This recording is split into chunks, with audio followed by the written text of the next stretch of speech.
Ya, bismillahirrahmanirrahim. Assalamualaikum warahmatullahi wabarakatuh. Alhamdulillah, bersyukur Allah atas segala nikmat iman dan nikmat Islam. Dan tentunya kita berselawat Nabi kita Muhammad SAW. Allahumma sholli ala sayyidina Muhammad.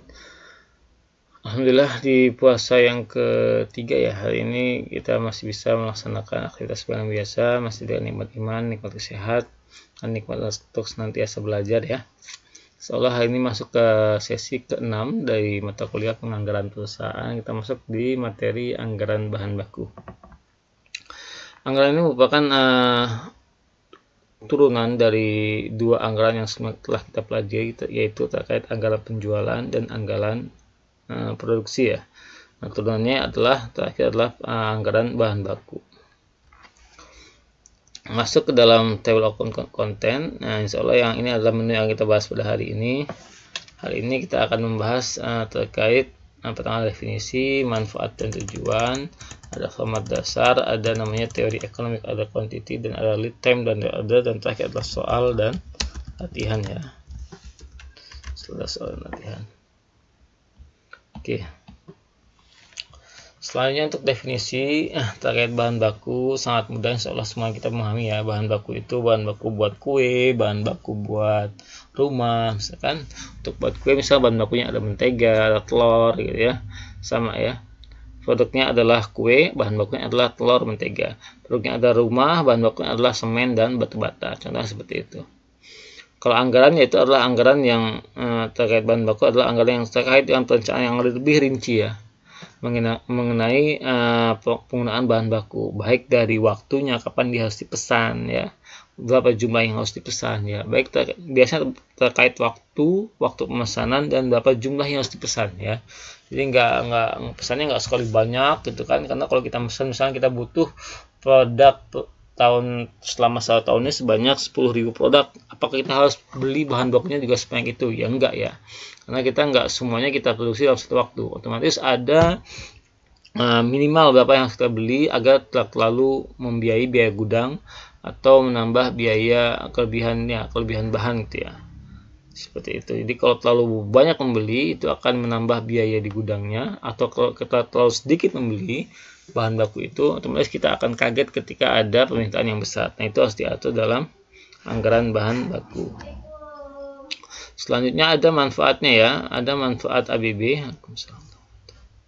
Manfaatnya adalah ini yang saya sampaikan. Jadi untuk menghindari menumpuknya barang mentah atau bahan baku di dalam gudang ya. Nah, karena bahan baku yang terlalu banyak menumpuk di gudang itu akan menambah biaya kos, baik dari penurunan kualitas barang tersebut, ada biaya perawatannya segala macam ya. Itu akan menghambat kalau seandainya ada bahan bakunya bermasalah, kualitas bermasalah, itu juga akan mempengaruhi kualitas daripada produk kita ya, seperti itu. Tujuannya yaitu memperkirakan jumlah kebutuhan, lalu untuk memperkirakan jumlah pembelian, lalu ada kebutuhan dana, dan menentukan kemudian harga pokok produk ya. Jadi kalau harga pokok produk itu bisa ditentukan dari sini. Jadi harga untuk menjadi acuan dasar untuk menentukan harga jual ya. Untuk menentukan harga jual yang berapa itu diketahui dari harga pokoknya. Misalnya kita jual kue misalnya. Kue ini layaknya kita jual berapa sih gitu kan? Otomatis itu akan dihitung dari berapa biaya bahan bakunya berapa, seperti itu ya. Bahan baku mentega yang berapa, telur yang berapa, itu kan akan menentukan berapa harga yang akan kita jual ya dari produk jadi itu. Nah, terakhir itu adalah dasar pengawasan penggunaan bahan baku ya. Jadi kalau produknya makanan itu ada namanya BPOM ya, Badan Pengawas Obat dan Makanan, atau ada juga di lembaga sertifikasi halal itu ya, MUI, itu juga akan melihat bahan baku ini sebagai acuan dari pengawasan. Ini layak apa enggak mendapat sertifikat halal ya, ini layak apa enggak dikonsumsi di Indonesia. Seperti alkohol itu juga ada batasannya ya, baik itu walaupun dia itu produk minuman berenergi, itu ada batasan berapa alkohol yang boleh seperti itu di Indonesia menurut aturan BPOM. Nah, ini penting ya, apalagi di zaman sekarang masyarakat kita itu sudah mulai terdidik dan sangat cerdas dalam memilih produk. Mereka kan ngecek ini expirednya kapan, itu kan, ini bahan bakunya ada babinya apa enggak, ada produk yang haram apa enggak, itu sangat mereka perhatikan gitu ya. Jadi kalau ada produk-produk yang kira-kira bahan bakunya nggak benar atau kualitasnya nggak bagus, itu akan menjadi pertimbangan sendiri dalam membeli produk tersebut. Ada dua jenis anggaran bahan baku. Yang pertama adalah anggaran kebutuhan, pembelian, dan persediaan ya. Jadi kebutuhannya berapa kita ketahui dulu, baru berdasarkan kebutuhan itu yang akan kita beli. Yang terakhir baru dari pembelian itu akan berapa yang akan dipakai untuk produk jadi dan berapa yang harus disediakan sebagai stok seperti itu ya. Nah, ini adalah beberapa bagian daripada anggaran bahan baku ya. Ini rumus awalnya, mungkin bisa dicatat aja, nanti akan gunakan dalam penggunaan ini ya, tabel anggaran bahan baku. Faktor yang mempengaruhi anggaran bahan baku pastinya adalah anggaran produksi. Berapa jumlah yang akan diproduksi pada tahun ini. Nah, itu akan mempengaruhi ya.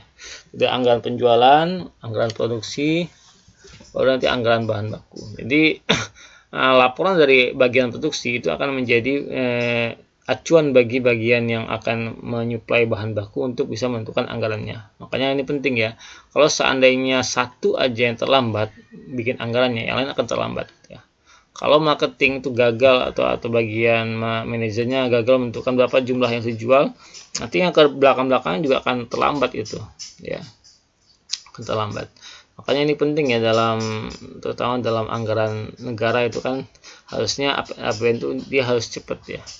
Jangan terlalu banyak lama rapatnya, banyak rapatnya nanti malah menghambat gitu kan produk-produk yang dibutuhkan oleh masyarakat seperti itu. Apa sih yang terlihat dalam anggaran bahan baku? Bisa ada 3 ya. Pertama adalah jenis bahan mentah yang digunakan dalam produksi. Jenisnya apa? Mentega itu berapa biji, berapa kilo, atau berapa sachet. Tentukan satuan ukurannya berapa ya. Apakah kilogram, apakah gram, apakah ons, apakah ini, itu akan mempermudah kita dalam menghitung anggaran bahan baku. Telur apakah pakai per karpet, per kilo, per liter, macam-macam ya. Di tiap provinsi punya definisi masing-masing. Nah, harga persatuan juga perlu dihitung ya, seperti itu. Oke, selanjutnya kita masuk ke contoh ya. Ini contoh yang gampang saja, saya contoh kasih gampang. Misalnya untuk anggaran di bahan baku di bulan Januari sampai Juni ya, selama 6 bulan, itu ada produk A, ada produk B ya. Misalnya ada kue kualitas A, kue kualitas B ya. Bahannya mungkin sama-sama X, Y, Z. X itu katakanlah telur, Y adalah mentega, Z adalah misalnya apa ya, bumbu khusus lah gitu ya. Saya kurang paham ya. Ada mentega, susu tepung kali ya, ada mentega, susu sama tepung gitu kan. Susu kayaknya, susu aja lah, susu ya. Katakanlah X itu adalah mentega, Y adalah telur, Z adalah susu misalkan.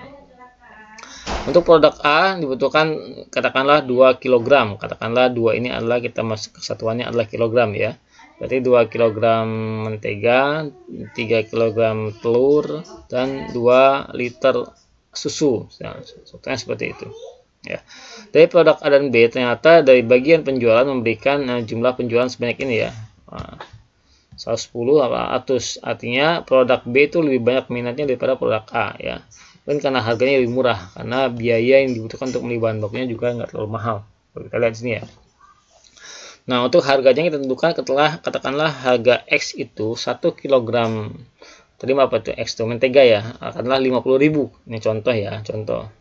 Kalau Y 1 kg telur adalah 60.000 dan 1 liter susu sama dengan 70.000. Ini contoh ya, sekali lagi contoh. Oke, mau kita tentukan berapa kebutuhan dari tiap-tiap ini ya, di provinsi selama bulan Januari kita butuhkan berapa, 220, 320 seperti ini ya. Ini adalah kebutuhan barang mentah X, Y, dan Z ya. Berarti karena dibutuhkan barang produknya adalah sebanyak 110, jadi tinggal kita kali 2 ya. 2 kg telur tadi ya, mentega ya, dikali dengan 110 dapatlah angka 220. 3 kg telur dikali dengan 110 sama dengan 330. Jadi kita butuh 330 kg telur gitu kan, dan 2 liter susu dikali dengan 110, berarti kita butuhkan 220 liter susu per bulan ini sepertinya. Kalau dengan jumlah pembelian. Ya kalau kita lihat rata-rata di sini ternyata ada 1440 dan 1250, dan ini akan dikali baru akan kemudian dikalikan dengan berapa harga dari masing-masing bahan baku tersebut. Misalnya harga mentega adalah 50.000, telur adalah 60.000, dan susu adalah 70.000. Atau dikalikan. Nah, ini di sini belum saya kalikan ya. Nah, ini adalah contoh yang paling gampang. Biasanya orang akan menggunakan ini ya. Nah, cuman dalam ilmu ekonomi, khususnya ekonomi syariah, kita juga ada namanya teori namanya economic other quantity. Apa sih guna dari teori ini? Ini digunakan untuk pembelian paling ekonomis. Jadi dia akan menentukan berapa sih bahan baku yang harus kita beli di bulan ini gitu kan. Apakah kita harus, soalnya kita butuh produk 210, apakah kita harus beli 220 seperti itu kan? Apakah kita harus beli pas gini kan? Ini kan pas ya kan? Dia minta segini, dia bahan bakunya disediakan segitu gitu kan. Ini pas banget gitu kan. Tiba-tiba seandainya ada ada namanya, tiba-tiba di perkiraan dari bagian penjualan ini meleset, tiba-tiba di bulan Februari ternyata ada peningkatan permintaan jadi 150, misalnya kan kaget, kita nggak punya bahan bakunya. Nah, itu bagaimana manajemen itu ya, manajemen itu, maka ada manajemen stok nanti tuh seperti itu ya. Jadi ini angkanya sangat sangat ideal teman, nggak realistis gitu kan, nggak realistis. Makanya kita perlu namanya teori namanya economic other quantity agar jumlah pembelian itu cukup tepat sasaran ya, berapa yang disimpan, berapa yang dipesan itu tepat sasaran. Ada dua variabel yang dipertimbangkan. Pertama adalah biaya pemesanan ya, biasanya berhubungan negatif. Jadi biaya pemesanan termasuk biaya ongkir di situ, administrasi ya, persiapan berkas segala macam ya. Apalagi kalau dia barangnya impor, itu kan ada biaya berkasnya ya, segala macam biaya impornya. Terus ada biaya penyimpanan, apalagi termasuk ini ya, kalau barangnya misalnya dari Jawa misalkan ada apa tuh, bajing loncat ya tengah jalan nih di Indonesia ini ya, biasanya itu juga masuk daripada biaya pemesanan ya. Itu juga diperhitungkan oleh bagian produksi. Yang kedua adalah biaya penyimpanan, termasuk biaya pemeliharaan ya, pemeliharaan gudang, perawatan bahan ya. Jadi kalau seandainya gudang itu nggak dirawat, itu cepat basi, cepat banyak kecoaknya atau apa gitu kan. Ada insurans kalau karena dia kebakaran gitu kan, itu biasanya perusahaan juga mengajukan asuransi. Itu perbaikan kalau seandainya barang itu rusak ya. Ini rumusnya, rumus dasar daripada EOQ, Economic Other Quantity. Kalau E adalah bahan mentah, bisa dibaca sendiri ya. Nah, kalau P1 itu dapat diganti dengan C unit ya. Jadi kalau P1 itu adalah harga unit bahan mentahnya berapa, yang dikali dengan berapa persentase biaya penyimpanan yang dihitung secara rata-rata. Sedangkan kalau C unit adalah biaya penyimpanan setiap unit bahan mentah. Jadi kita bisa langsung menentukan berapa sih setiap bahan baku yang kita simpan ini, berapa sih biayanya. Katakanlah bahan baku ini sekilonya adalah 10.000. Kita tentukan dari bagian produksi menentukan, oh tiap 1 kg mentega ini biaya perawatannya sekitar katakanlah 500 rupiah gitu kan, 500 rupiah, tentukan aja gitu kan, bisa ditentukan seperti itu. Tapi tentunya berdasarkan daripada ini hitungan real ya, seperti itu. Nah, contoh kasus, ini seperti ada yang salah ini. Ya, contoh kasus seperti ini. PT Berkah Sejahtera misalnya membutuhkan bahan mentah selama 2021 sebanyak 1000 kg. Jadi setiap kali dipesan dikeluarkan biaya sebesar Rp50 sebagai biaya kirim ya. Ini jangan biaya perangko, sekarang nggak pakai perangko lagi. Ya, sebagai ongkos kirim. Kita lebih kenal bahasanya anak zaman sekarang ini ongkir ya, ongkos kirim ya. Sebagai ongkos kirim ini per bahan ya, per bahannya ongkos kirim. Harga per kilogram bahan baku adalah Rp20, biaya penyimpanan sebagai 50%. Berarti kita langsung masukkan ke rumus ya. Berarti 2 adalah rumus, 1000 adalah jumlah yang dibutuhkan, 50 adalah harga pesannya berapa ya, harga biaya pesannya. Dibagi dengan 20 adalah harga per kilogram bahan mentah dikali dengan 50% biaya penyimpanannya, seperti itu. Ya, 2 kali 10 sama dengan 2000 ya. 2000 dikali 50 berapa tuh? 2000 dikali 50 sekitar 10.000 ya, 100.000 ya. 100.000 20 dibagi 0,5 berapa tuh? Ya, total hasilnya adalah 100 kg ya. Total semuanya adalah 100 kg. Seperti itu.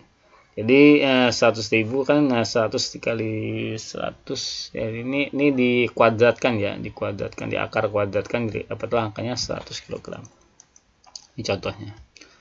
Nah, setelah EOQ namanya lead time dan ada poin. Apa sih lead time? Lead time adalah jangka waktu sejak pemesanan sampai saat datang. Jadi gini, kalau EOQ itu adalah menentukan berapa jumlah yang harus dipesan, jadi yang paling ekonomis, tidak membebani biaya gudang dan segala macam. Sedangkan lead time adalah kapan kita memesannya itu. Kapan jangka waktu pemesanan yang paling tepat. Dan kapan kalau ada poin, poin di mana saat kita memesan kembali, seperti itu ya. Di order kan, memesan kembali. Poin saat kita memesan kembali itu kapan. Nah, itu akan ditentukan di sini di pemesanan kali ini. Jadi waktu pemesanan bahan baku itu harus dilakukan agar bahan bakunya datang tepat waktu sesuai dengan kebutuhan ya. Jadi kalau keterlambatan dalam bahan mentah akan menimbulkan biaya yang disebut dengan stock out cost ya. Mentah sama bahan baku sama aja ya. Jadi kalau stock out cost-nya terlalu banyak itu akan membebani biaya, akan menambah biaya. Atau sebaliknya, kalau datangnya lebih awal itu akan menimbulkan biaya, namanya extra carrying cost ya. Jadi kalau kita harus merawat barang yang sudah datang ini karena terlalu lama ya, otomatis itu akan menambah biaya. Apalagi kalau kita misalnya kayak mie ya, atau misalnya kayak barang-barang yang sifatnya cepat basi, nah itu kan bawang gitu kan. Itu ada extra carrying cost ya. Di antaranya mungkin karena barangnya mungkin kualitasnya sudah menurun, itu akan menambah biaya ya. Maka diperlukan lead time ya. Lead time jangka waktu yang sejak melakukan pemesanan sampai saat datangnya bahan mentah tersebut. Ini mungkin saya ganti aja ya. Mungkin mentahnya saya ganti baku di sini. Biar kita sesuai dengan judul. Coba saya replace all. Ya.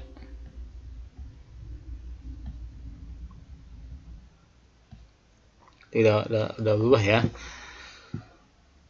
Nah, baru setelah hasil menentukan lead time tadi, kita akan menentukan reorder point. Itu saat dimana harus dilakukan pemesanan kembali. Nah, bagaimana cara menentukan lead time? Ada 3 cara. Pertama, kita lihat data historis sebelumnya. Kedua, kita lihat berapa sih anggaran extra carrying cost-nya, berapa stock out cost-nya. Jadi kalau extra carrying cost itu berapa yang berapa yang keluar kalau kesannya barangnya datang duluan. Atau stock out cost berapa biaya yang keluar saat datang itu barang bahan bakunya datang terlambat, seperti itu. Contoh misalnya selama 5 tahun, selama 60 bulan atau 5 tahun ya, ternyata dapatlah data seperti ini. Misalnya lead time 5 hari itu selama 30 buah ya, atau 30 kali ya. Selama 4 hari 20 kali, dan selama 6 hari itu sebanyak 10 bulan gitu kan, 10 kali. Ini bukan buah ya, bulan aja. Jadi kita bisa hitung probabilitasnya. Lead time sebanyak selama 5 hari itu berarti 33%, selama 4 hari adalah 50%, dan selama 6 hari adalah 16,7%. Ini probabilitasnya. Kemungkinan terjadi keterlambatan jeda waktunya. Misalnya kita punya supplier A gitu kan. Supplier A ini udah lama kerja sama perusahaan kita gitu kan. Cuman kadang dia datangnya 5 hari kalau kita pesan, kadang datangnya 4 hari, kadang datangnya 6 hari gitu kan. Nah, kita lihat data historisnya seperti apa. Ternyata dari data historis kelihatan ternyata dari supplier X ini dia 50% selalu datang 4 hari. Tadi kita pesan, nelpon, Pak saya pesan barang X, ternyata datangnya 4 hari kemudian. Terus kadang datangnya juga 5 hari gitu kan. Biasanya gitu kan, nggak selalu konsisten tuh 3 hari, 2 hari, 1 hari. Kadang-kadang dia butuh waktu untuk menyiapkan, apalagi kalau yang kita pesan itu banyak kan. Itu butuh waktu. Apalagi kalau kita mesennya dari Jawa gitu kan. Mesennya dari Jawa, bahan bakunya banyak, rotan atau apa tuh, batok kelapa misalnya kita mesen, atau mesen kayu gitu kan. Itu lama, bisa 3 hari, 4 hari atau 5 hari gitu kan. Itu beda-beda ya. Nah, itu kita lihat data historisnya. sebagai akademisi kita lihat historisnya seperti apa. Ternyata dari selama 5 tahun itu dia kadang 5 hari selama 30 kali, kadang 4 hari 20 kali, dan 6 hari selama sebanyak 10 kali, seperti itu ya. Ini nggak mesti bulan ya, bisa aja hari gitu kan, dihitung dari hari selama 60 hari ke belakang gitu kan, atau selama 60 kali pemesanan gitu ya. Itu bisa teman-teman atur sendiri bagaimana praktek realnya di lapangan. Contoh, ini contoh yang saya maksud contoh biar enak mudah dipahami. Contohnya PT Bekas Sejahtera memberikan barang bahan baku tahun 2021 adalah sebesar, ini kayaknya bukan ini ya, bukan 1000 ya, tapi 10.000 ini. Nah, ya. Sebanyak 10.000 kg ya. Selama tahun 2021 kita akan butuh bahan baku 10.000 kg ya. Nah, untuk menentukan lead time-nya seperti apa? Nah, kita lihat misalnya dari 20 data pemesanan sebelumnya ya. 20 data pemesanan sebelumnya didapatkan angka seperti ini. Misalnya selama 5 kali pemesanan itu 3 hari, 10 kali pemesanan 4 hari, dan 5 kali pemesanan 5 hari seperti ya. Itu kita tentukan ya, berapa biaya stock out-nya berapa gitu kan. 1 tahunnya kita anggap 300 hari, ini biar untuk memudahkan perhitungan ya. Nanti kalau angkanya 365 hari terserah, boleh. Ini mungkin asumsinya adalah dikurangi dengan hari libur gitu kan. Jadi saya pakai angka 300 hari seperti itu. Biaya penyimpanan bahan baku per kilogram per tahun adalah Rp2. Ini kan saya tentukan ya, misalnya Rp2 ini sama dengan 0,berapa persen daripada 10.000 kg seperti itu. Biaya pemesanan atau biaya ongkos kirimnya adalah Rp100. Contoh ya, contoh bisa jadi angkanya 1 juta, 10 juta gitu kan. Nah, tapi ini adalah contoh biar untuk memudahkan perhitungan. Oke, awalnya bagaimana cara menjawabnya? Kita tentukan dulu probabilitasnya. Jadi dia datang 3 hari itu selama probabilitasnya sekitar 25%. Datang selama 4 hari probabilitasnya, kemungkinannya, probabilitas itu semacam kemungkinan ya. Kemungkinannya dia akan datang dalam jangka waktu 4 hari sebanyak 50%. Dan selama 5 hari sebanyak 25%. Seperti itu ya. Nah, ini belum, ini juga masih 10.000 ya. Ini maaf, belum ini. Ya, 10.000. Ya, kita masukkan rumusnya yang diketahui tadi gitu kan. Baru kita masukkan ke rumus EEQ ya. Jadi 2 kali 10, 2 ini ada rumus, R-nya adalah kebutuhan bahan baku 10.000 dikali dengan biaya pemesanan, yaitu dikali dengan 100, dapatlah angka sekitar 2 kali 100 kali 2 juta ya, benar ya, 2 juta. 2 juta dibagi 2 juta dibagi 2 ya. Dapatlah angka 1 juta. Dikalkulasikan dapatlah angka 1000 kg ya. Dapatlah angka 1000 kg. Jadi kita setiap kali mesan kita harus mesannya 1000 kg saja. Jadi dari rumus EEQ ini kita dapatlah angka kalau kita mau pesan ke supplier kita harus pesan 1000 kg. Ini adalah pesanan yang paling ekonomis, tidak terlalu besar, tidak terlalu kecil. Tidak juga membebani biaya gudang seperti itu. Dapatlah angka 1000 kg ya. Seperti itu. Jadi kebutuhan kita memang betul, kebutuhan kita 10.000 kg, tapi sekali pesan kita cukup memesan 1000 kg aja sebanyak 10 kali berarti kan. Kalau dia dibagi dengan berapa jumlah kebutuhan berarti 10 kali ya. Jadi kita pesan 10 kali dapatlah. Ini sudah sesuai dengan gudang yang kita miliki, sewa gudang gitu kan. Ya kirim. Nah, ini akan beda lagi kalau seandainya SOC kita atau biaya penyimpanannya itu nggak ada, misalnya kita banyak, misalnya gudangnya gede gitu kan, biaya penyimpanannya lebih kecil, mungkin angkanya mungkin lebih besar pemesanannya gitu. Maka ini sangat tergantung dengan biaya penyimpanan dan biaya ini ya, biaya stock out cost kan ya, seperti itu ya makanya. Nah, berdasarkan karena yang kita punya sekarang datanya adalah 2 kg per tahun, 0,5 kg per tahun, berarti angka yang paling ideal yang kita pesan setiap tahun, setiap kali pesan adalah 1000 kg. Seperti itu. Sesuai dengan kapasitas gudang. Berarti kalau kita lihat biaya per tahunnya, penyimpanan per tahunnya 1000 kali 2, ini 2 adalah rumus, dibagi selama 1 tahun adalah 6,67 ya, 6,67 rupiah seperti itu. Nah, sekarang kita lihat, kita cari extra carrying cost-nya berapa. Ya. Extra carrying cost apa sih? Kalau kita ingat, nah tadi extra carrying cost adalah biaya yang muncul saat barang itu datangnya lebih awal, ya. Nah, stok masih banyak, tapi barangnya udah datang lagi gitu kan. Nah, seperti itu. Ada biayanya. Jadi kalau seandainya 3 hari, misalnya dia datang, kita pesan sekarang 3 hari, itu 0 ya, EC-nya 0 karena 3 hari waktu yang paling cepat, dan mungkin lebih cepat lagi ya. Kalau biayanya 4 hari, kalau lead time-nya 4 hari, tadi 4 hari. Nah, itu kita lihat di sini EEC-nya adalah 1. Jadi 4 hari ini 4 dikurangi 3 ya. Jadi 3 itu adalah acuan angka dasar ya. Angka dasar. Ya, kalau kita lihat keterangan di bawah, ada kemungkinan bahan baku datang dalam 3 hari, 1 hari lebih cepat dengan probabilitas 0,25. Jadi kalau dia datang 4 hari lebih cepat gitu kan, bahasanya gitu ya, ini biar nggak bingung.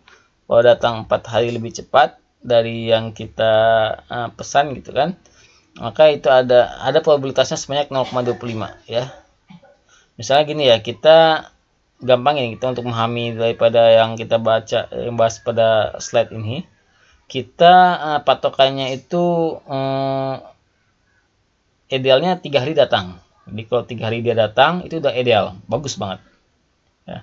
Tapi kalau seandainya dia 1 hari lebih cepat, ya, berarti patokannya misalnya, berarti ini dia adalah 4 hari ya. Jadi ini karena ini ada rumusnya 4 hari, dia 1 hari lebih cepat ya.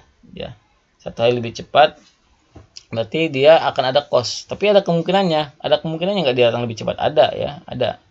Berdasarkan data historis, ada kemungkinan dia datang lebih cepat, ya, datang lebih cepat, itu probabilitasnya sekitar 0,25, ya. Jadi itu akan menambah biaya sebanyak 1,6675 seperti itu.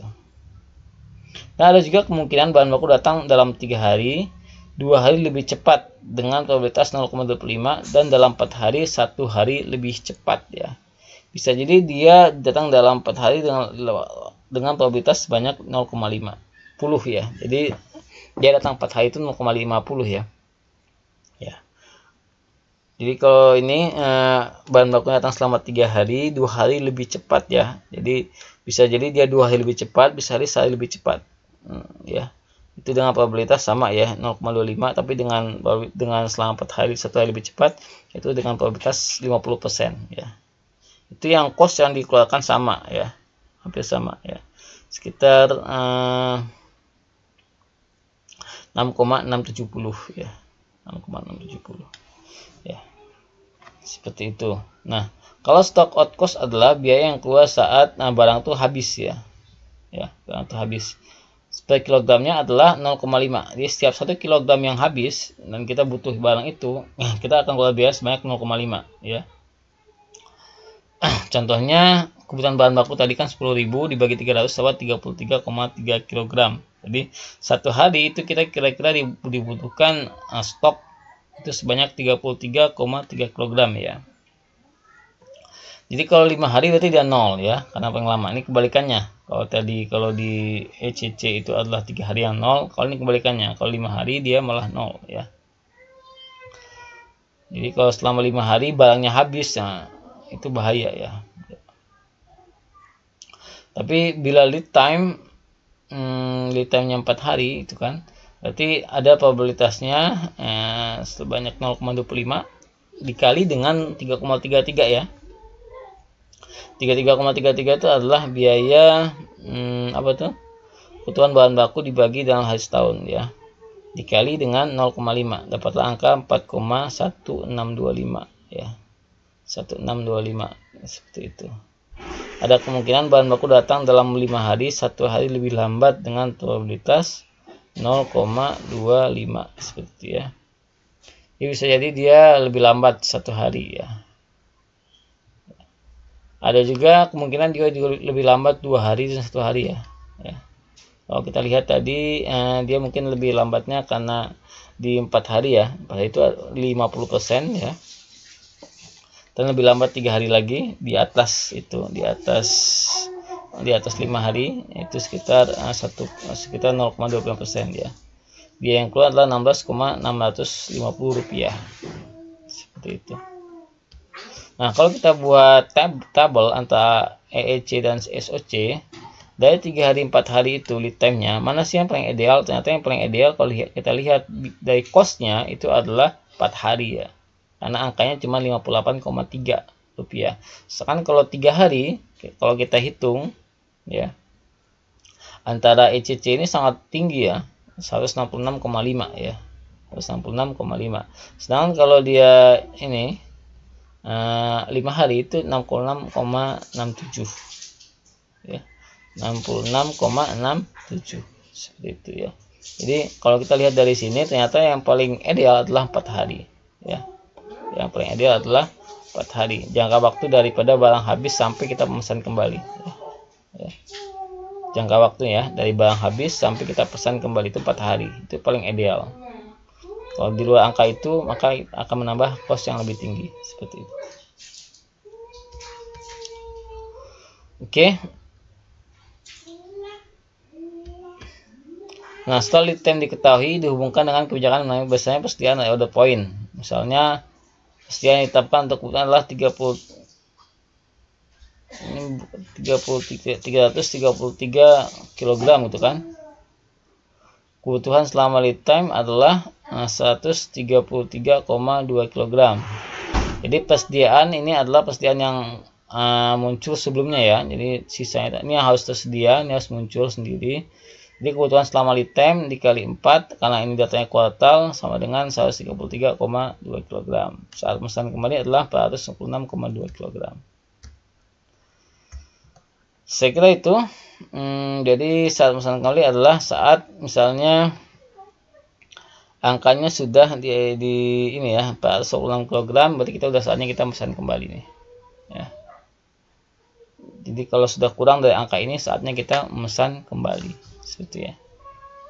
Soalnya kalau saatnya di gudang itu angkanya sudah di bawah ini, berarti itu udah saatnya kita memesan kembali.